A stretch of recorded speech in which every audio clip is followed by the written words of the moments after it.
Hi,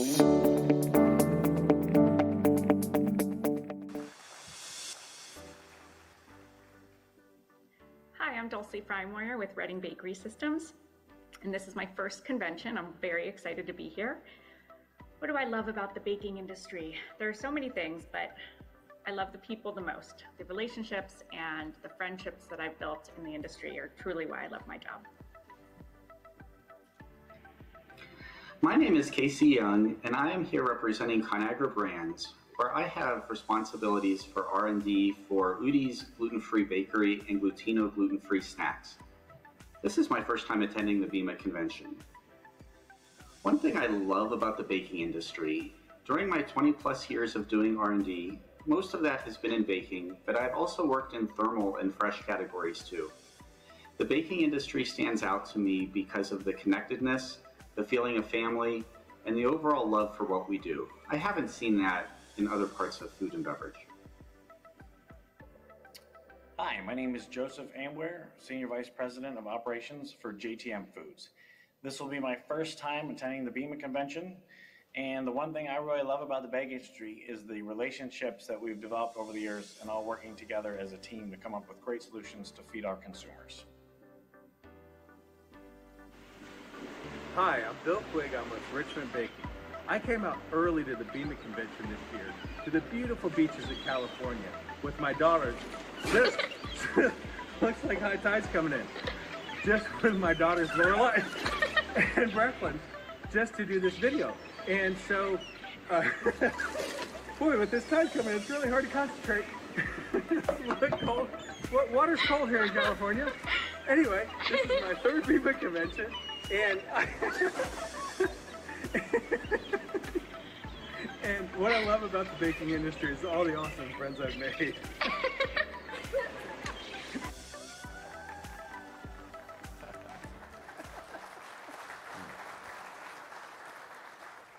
I should have said in my video that one of the best things is that we have so much fun, right? And I think Bill just proved that with his video.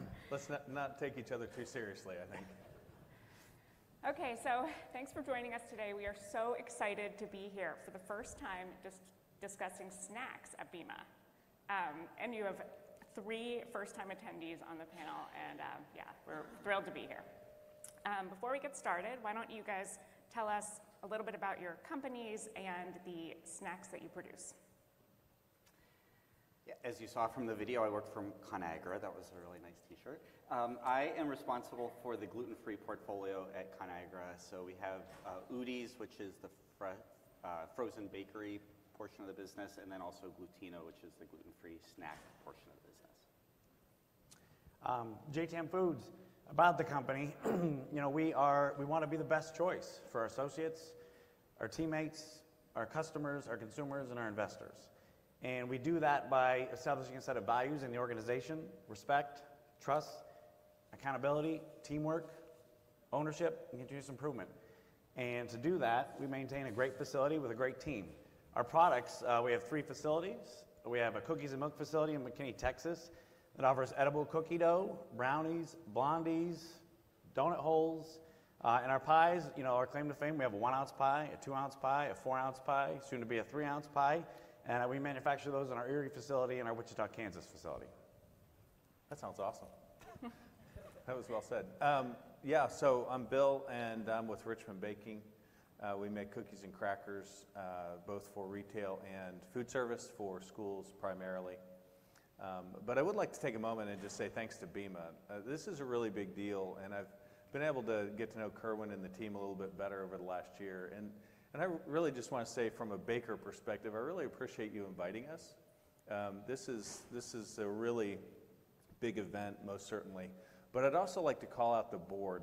The board of BEMA is a really hard-working group of people that are very, very involved in the organization. So since I got to see behind the curtain a little bit last year, I just wanted to call that out. So to be a BEMA board member is a big deal, and I just want to personally thank you all for your hard work. So thank you for letting us be here.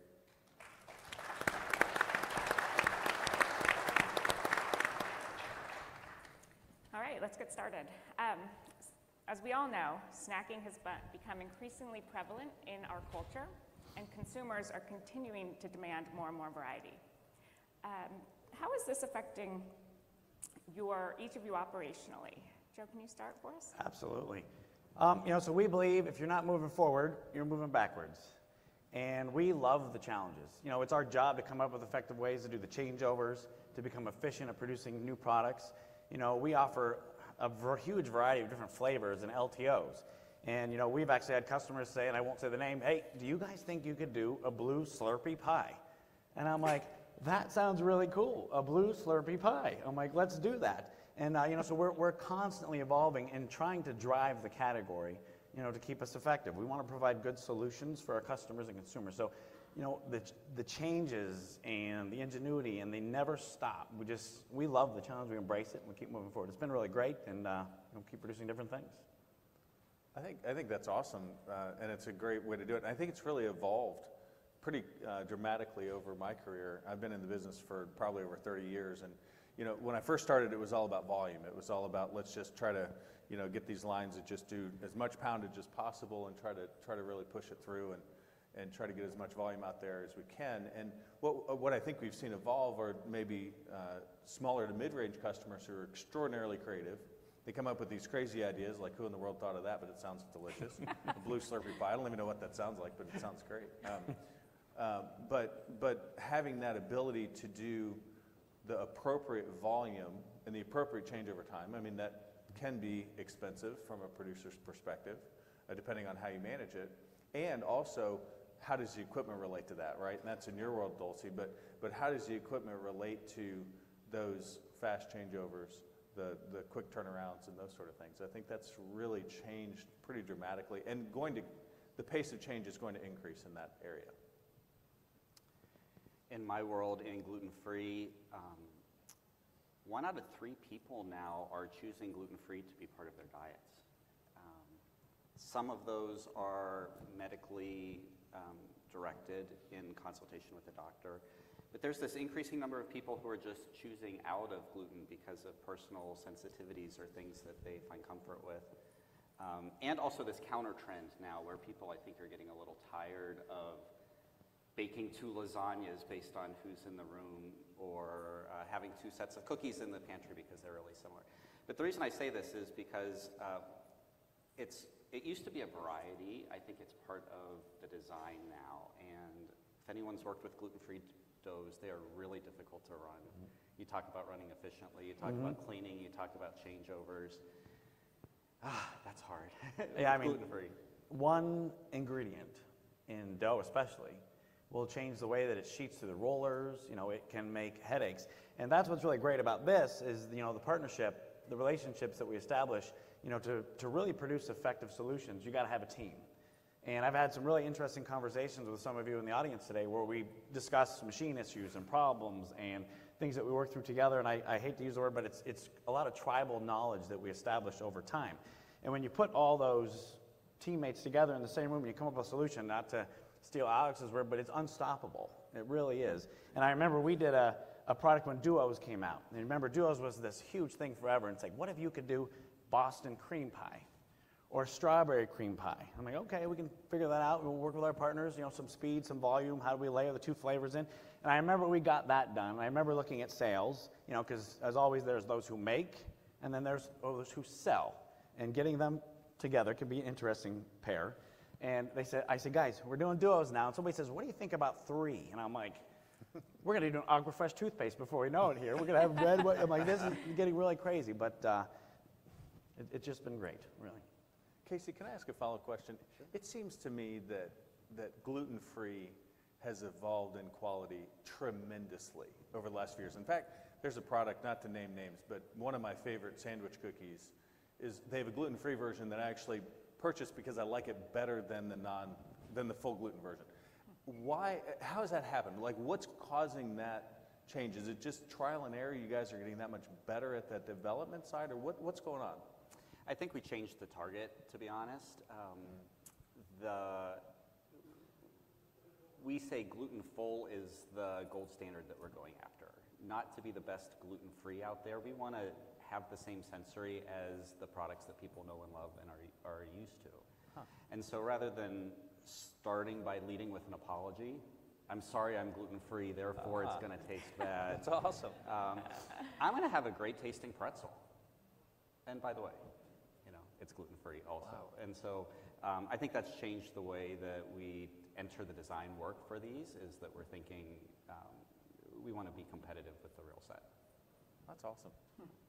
Yeah, competitive with that too, with changeovers and cleaning between gluten-free products and non. I mean, there is a process that's involved with some of our products where it is a full wash down, sanitation, swabbing to make sure that, you know, when you're running two different products in the same line, there's a lot of work, a lot of commitment that goes into that for sure. That's right. Wow, well, talking about new product development, that's a perfect segue. Casey, what are the primary drivers from a functional and taste perspective right now? Yeah, it's hard not to say that taste is not a primary driver still. People love good tasting food. They love good tasting snacks. And so as I think about taste, taste is flavor delivery. It's in snacking, it's texture more important than anything. So we think about shape as being connected to both of those. But then there's this subset of things also that support that quite heavily around like retronasal aromas and trigeminals, and how often does my tongue move around in my mouth as I'm chewing this thing, and what's the sound that I hear in my brain and in my ears whenever I'm eating this snack. And I'm happy to say we know how to measure all of those things now. And so as I think about how do we delight consumers with these, it's great to have a measure that you can track and quantify and improve on. The second next to taste for me is clearly about health and well-being. Talk about gluten-free and the value that that brings for a lot of people. But there are a lot of other things that you see out there too. You see keto, you see baking with certain grains or with no grains at all. You see things that have a lot of stickiness, low flash points, no extensibility, a lot of things that are just processing challenges. And I think, Bill, to your question earlier, I think these two things are on equal footing now. I don't think we can compromise one with the other. I don't think you expect bad tasting food. I think you expect delicious tasting food. That's how you design it. So when you were talking about numbers and data, I have to say you got me thinking about AI. But you're not going to be replaced by AI anytime soon, right? I hope not. I know we're seeing in the pretzel world, the shape is being considered. How are we delivering the flavors to the customer, right? And you're thinking about how you're designing the shape of the product to then deliver more flavors. Flavors, I know we're seeing tons of seasoning all over the world, all the different flavors you can deliver. Yeah, I know, a big thing for us is shelf life. Because our product is, only good for 40 days, 50 days, 60 days, depending on how the customer wants it. But when you start messing with the flavors and the profile to make sure that you can increase the performance or, retract, it's very important to go back and forth, with those profiles. I always like to say, we like to listen, to our marketing, our customers. I have a 17-year-old son, and I always tell him, God gave you 2 ears and 1 mouth for a reason. Listen sometimes, you know what I mean? And just, be aware of what people are asking for, different flavors, and that seems to work pretty well for us. I think sometimes it's a challenge, too, to not get too complicated. Our bakery's been around dating back, or 1855 really, in our history, and we have this old wooden crate of formulas where literally it's like pounds and teaspoons and tablespoons written on these index cards. And we pulled it out for the old butternut cookie formula that we'd been making for decades. And there's something to be said for the simplicity of that too, right? Try not to get too overly complicated, and I love the products that have 7 ingredients or whatever. I think there's some real value in going back to that. And what does butter taste like in a cookie, right? Or some of those real ingredients can be fun too. It's interesting, Bill, to hear you say that, because a lot of the really disruptive things that you see in snacking and in baking, you just need a hook.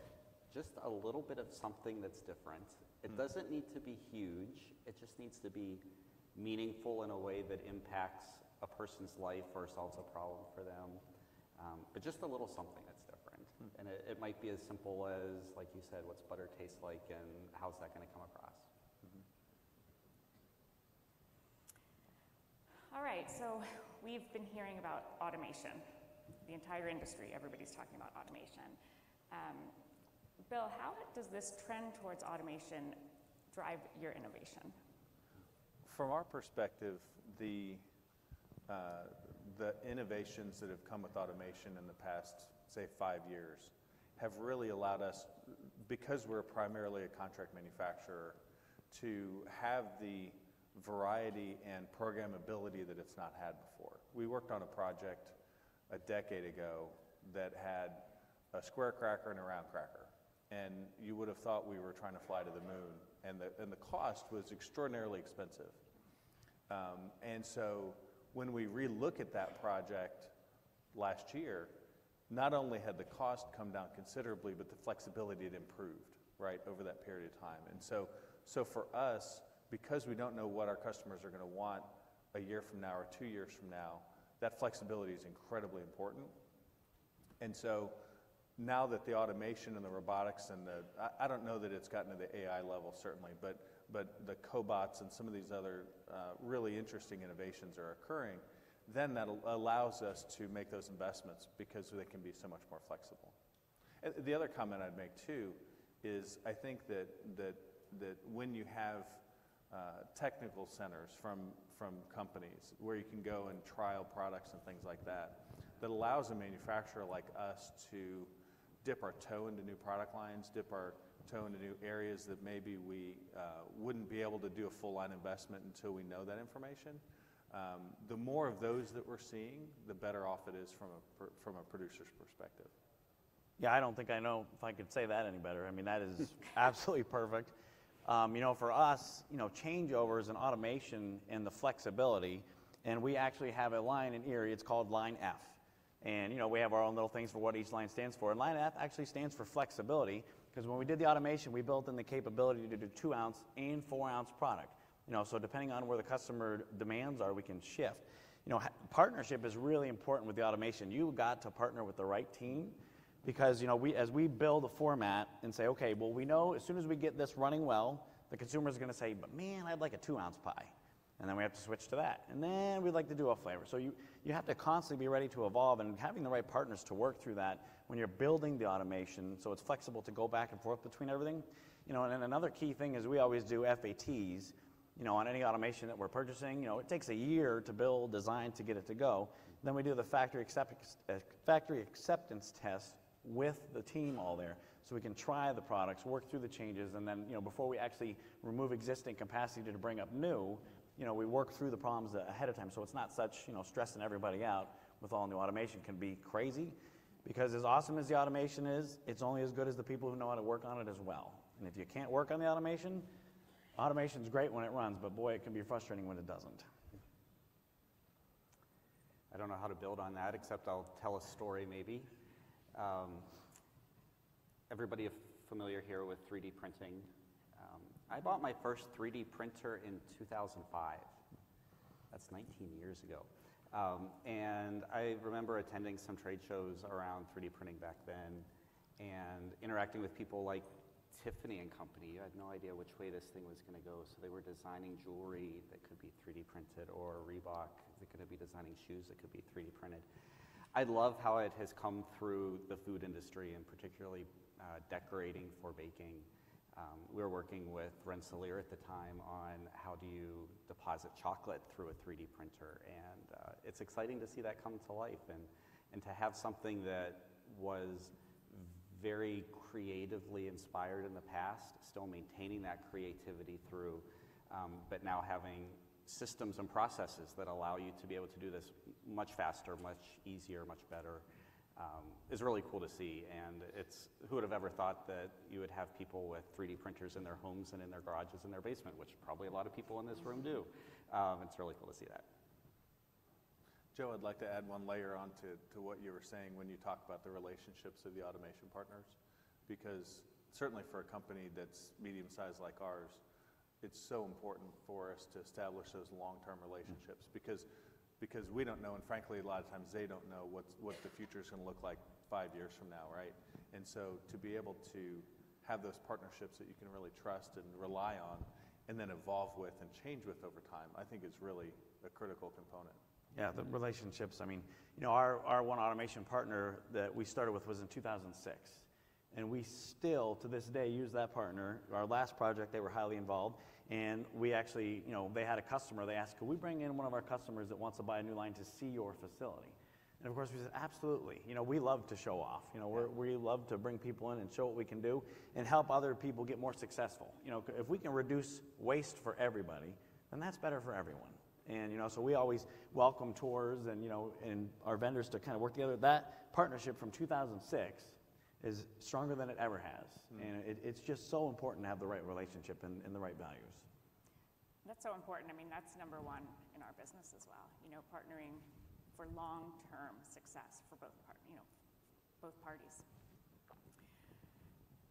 Okay, in the next session, we're going to hear from Rob Cotton about PepsiCo's innovative packaging solutions. I was lucky enough to have dinner with him. I don't know where he is in here, but I learned so much last night, and I'm really looking forward to that session. But Joe, what do you see as your biggest challenges with the evolution of packaging? Packaging is fantastic, but the smallest change can affect things so drastically. From the performance of the product, from how well it sits on the shelf. There's so many things in packaging. Now, if we can reduce the board or the size of the package, again, reducing waste. So we had a little pandemic a little while ago, and our pie cartons is almost the exact same size as a COVID test. Guess who had a lot of trouble getting board? And there was nothing we could do with it. And I'm like, our supplier is saying, we're out of board for 2 years. I'm like, well, that's not going to work. Okay, let's try plan B. Let's come up with a new solution. So as we work through different types of board, different types of packaging, different types of solution, and then how it performs in the equipment. The smallest change, whether it has to have a coating on the inside so grease doesn't work through the board. There's so many things, and it's so important to work tight with your packaging partners to really understand what we're trying to do. It's just nonstop, to be perfectly honest. And of course, cost is always a factor as well. Cost has to be an effective solution for everybody. Yeah, you mentioned this earlier, Joe, but also shelf life is being so critically important. One of the primary roles of packaging, from my viewpoint, is to get the food to where it needs to be in good shape. And there's so many challenges with shelf life, especially with some of these difficult materials that we're now putting into snack foods. And I don't really like loading up my formulas with preservatives and other things that don't need to be there. I would rather have a really good packaging solution that takes care of the shelf life for me. And I think that leads into one of my chief areas of concern, which is related to single-use packaging regulations. Because putting on my American Bakers Association hat, I can tell you that there are 4 or 5 states that are passing regulations and more looking at how are they going to deal with the recyclability of this packaging, how are they going to tax the different producers that are distributing the packaging, and I think one of the real challenges for the packaging industry, as they already know, and we as bakers need to face, is that balance between potential shelf life and are we using paper packaging, are we using different materials that are more degradable in the landfills than what we have now, more recyclable. So I think that that's a real upcoming challenge, and what's also causing even greater challenge with that is individual states passing these regulations from a producer standpoint is a nightmare, right? So we really need to figure out what's going to happen on more of a national basis and figure out how we're going to deal with it as producers. Right, and just making sure everybody's aware. The entire industry. I mean, I was just with SNAC in DC and just talking to our representatives and the congressmen about the issues that we have. And how do we have the film companies partnering with the machine manufacturers?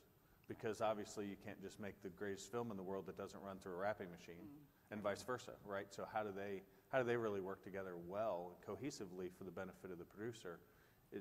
I think it's going to be a real challenge for producers going forward, and it's only going to get worse in the next decade. I think it's really interesting on that point is the film suppliers also have technical experts in their facilities. I love nothing more than we're struggling with a film on one of our flow wrappers and somebody says, hey, can we bring a tech in alongside with the equipment tech? Absolutely, bring everybody, bring them all. Let's get this figured out. Let's rip the Band-Aid off and kind of come up with a solution. And when you get the equipment manufacturer and you get the film supplier in the same room together on the same machine, Wait, that can happen? I that didn't can even actually realize that happen. was a thing. It happens. Really? It is amazing and it's powerful, and you create a team environment with your people there all together, and you can really solve some issues. It works really good to have the suppliers connect together, because the film can be great, but if it doesn't run and it doesn't seal, we're just killing ourselves. You know, it would be a great time to do that. Maybe at Nexus. I wonder. Okay, so they didn't start the timer till too late, so I think we still have a little bit more time. I don't want to run over. Let's talk about, Casey, technology is progressing so quickly. What do you see as the next development that's going to transform the snack industry? Yeah, I have a lot of thoughts on this I know. topic, Dulcie. I'll That's try why to. I said you might have to talk a little bit quickly, but Okay, I'll try to be concise.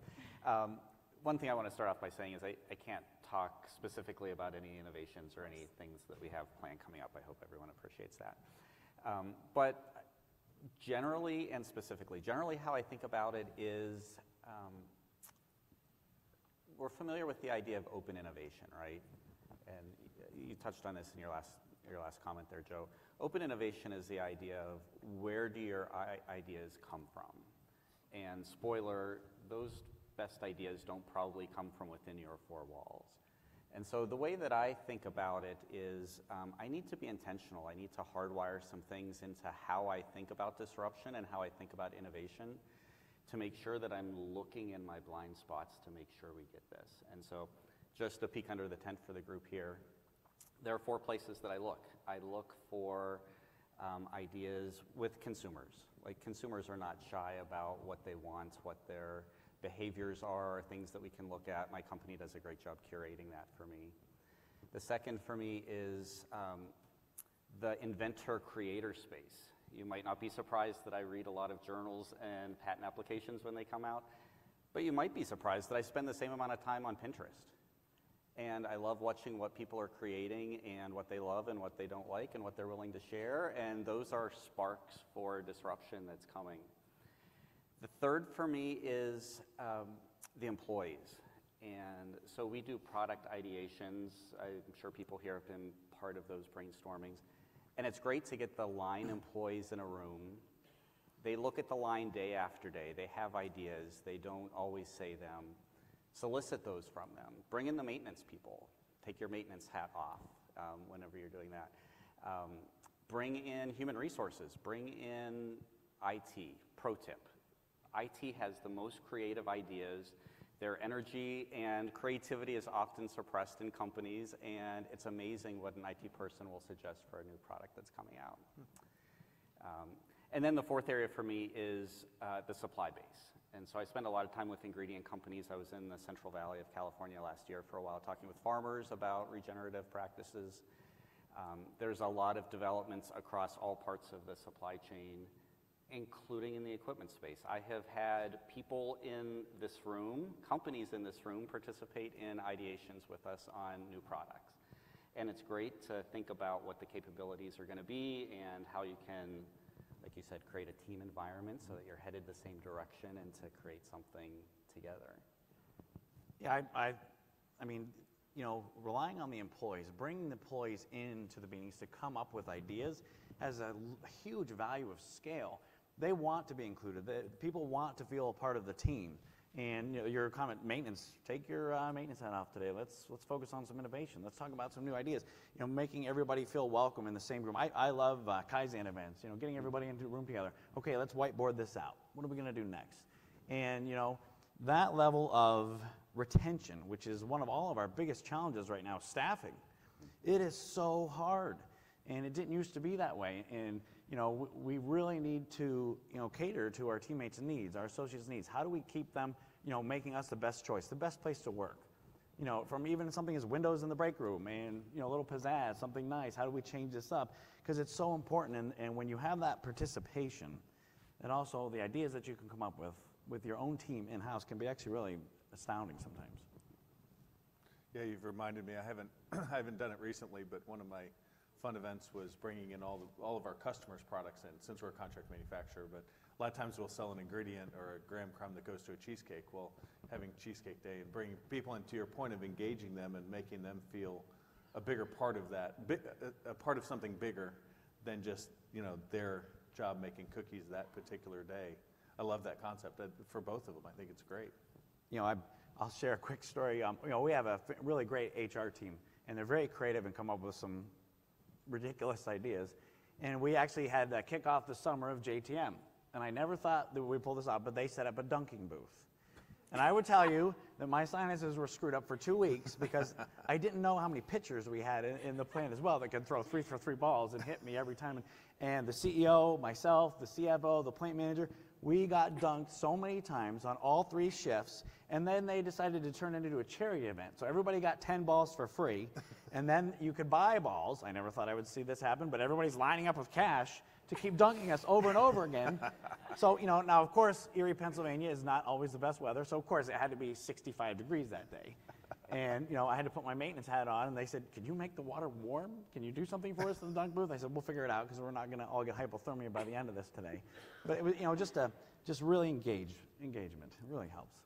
Yeah, and building that culture, right? Making it fun, making people want to come to work every day, and keeping them.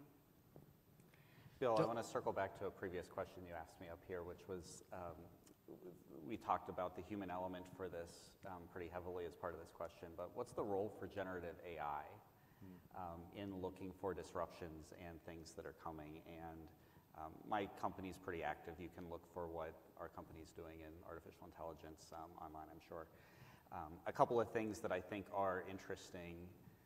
One of the pilots that I participated in recently was about sustainability and bringing some of those efforts more clearly in focus for what we're doing, and having some tools be able to make some connections for us and help us to drive better design decisions that, frankly, a room full of people would have had a hard time doing. And so that's really cool. There's also one that I'll be looking at soon, which is more about white space and concept development. And how do you know, based on inputs from chefs, inputs from social media, inputs from all the places where people love food, what are the drivers of that? What are the concepts that come out of that? Something that we'll be taking a look at. But it's really important to get the combination of these two things, right? Food at the end of the day is a creative expression, and it's something that we love and we have passion for in ways that a machine, I don't suspect will ever be able to do for it. And I like being able to marry the two together. Dulcie, I was wondering if there's a question or some interaction that you have out here, just to get a little bit of, so is that all right? Yep, it's time. Okay. What about a question from you guys? Okay. Hey, guys, thank you so much for being so willing to get up on stage at your first BEMA convention. You guys are doing amazing. So thank you for providing your insight. And Dulcie, you mentioned that you were out in DC, and I was out in DC at the same time, and you were lobbying on behalf of SNAC, and I was there on behalf of ABA, and so we were kind of comparing notes on some of the regulatory issues that are impacting the industry. And one really big crossover is the fact that FDA is really prioritizing nutrition. And so we were both having conversations around SNAP choice. And these are things that are really impacting bakeries and snack manufacturers. So I'm curious from your perspective, especially since we have a board member from SNAC and a board member from ABA, and I'm on the BEMA board. So what can you all tell the BEMA members and your suppliers about how these regulations are impacting you guys operationally?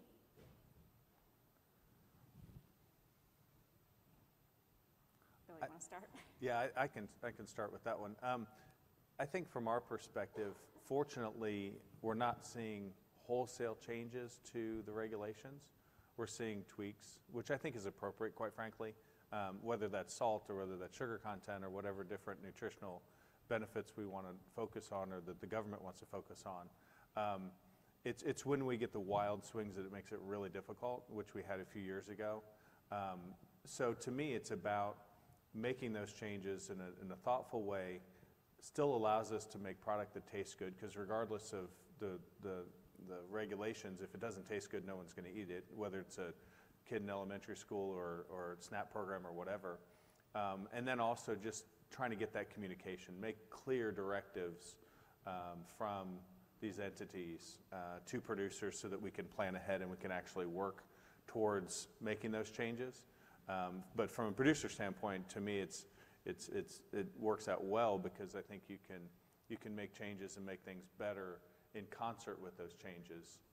But it's got to be clearly communicated, and small incremental change, I think, is better than large. Yeah, I would agree right with that. I mean, for us, it's all about stage gate and planning. So as changes have to happen and things kind of work through it, a lot of testing, research to make sure that things are going to be effective of how we work through the process. And, communication is the key. If we're out in front of it far enough that we can work through it. I remember when we had to go to the bioengineered statements and things like that and all this packaging, and we said, okay, well, let's figure out a creative way so we don't generate a lot of waste. Can we actually add to one of our printers to may add bioengineered while we're running on the line, therefore we don't have to dispose of for the rules coming in. I think that saved like $35,000 of packaging, but not having to get rid of it. Wow. So, just being creative of how we can come up with concepts and planning ahead, how do we do that? I don't have a whole lot to add to that. My company posts their positions online, so I'm sure you're happy to read about that. I think as an industry, though, we have an obligation. We were talking about this at dinner last night. The problem is that good, nutritious food needs to be available and affordable to the masses. And I think we as an industry, regardless of what any outside force imposes on us, I think we have an obligation to make that become true. It's a huge opportunity for our industry, not just in the United States, but worldwide. I mean, we can deliver really inexpensive calories, and we shouldn't forget that responsibility, like you called it. I think that's a great call out. Any other questions? It's amazing. In your open innovation talks earlier, you were talking about getting ideas from customers, employees, et cetera. My company does a lot of those initiatives as well with customer insights. And I was going to ask you, what's the best way for you as a company, as a team, as in your position, to filter out the good ideas, the bad ideas, and the bad ideas that seem like good ideas in terms of these future potential products? Yeah, it's a great question. I wish I had a great answer for you on that. I like the idea of failing fast and not creating hurdles in my own brain that will reject ideas, but do a quick proof of concept, get them in front of people, do a design of experiments that you can execute quickly, and get direction as quickly as possible. I think my role in R&D is to fail as often as I succeed, and I want to do that intentionally. I want to do it quick. I want to learn in every instance where we do that. I have no expectation that every idea that comes up will be successful. I think that's quite untrue, actually. Yeah, just cycle through them quickly and generate insights as you go along. Great question. Yeah, I like to say that, there is no bad idea. It might not be a doable idea, but, because I want people to bring it to the table. I don't want them to be reserved, that somebody thinks it's not a bad idea. So I think if say, okay, we can't do that, but what about this? Or, that's when you have the group together and you kind of go through all the different ideas and you kind of whiteboard them and, okay, we're going to take that one out. Maybe we could bridge off of that. You know what I mean? But the brainstorming session gets it going. If you don't throw some bad ideas out there, you're never going to get some good ideas. So it's really just to generate conversation and get people thinking and, different angles. I like to have the discussion and get it out there. Yeah, no but are two hard words to hear. Yes and are much better words to hear.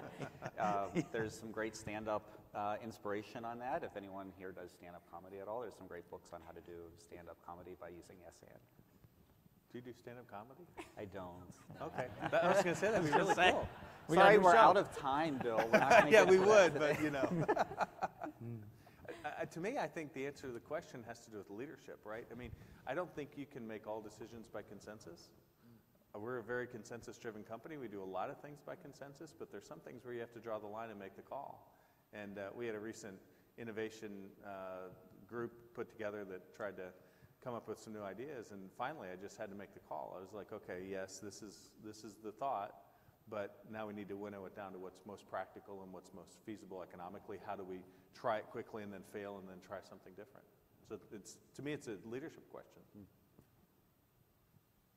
All right, I think that is good. Thank you very much, panel and Dulcie, for doing this. And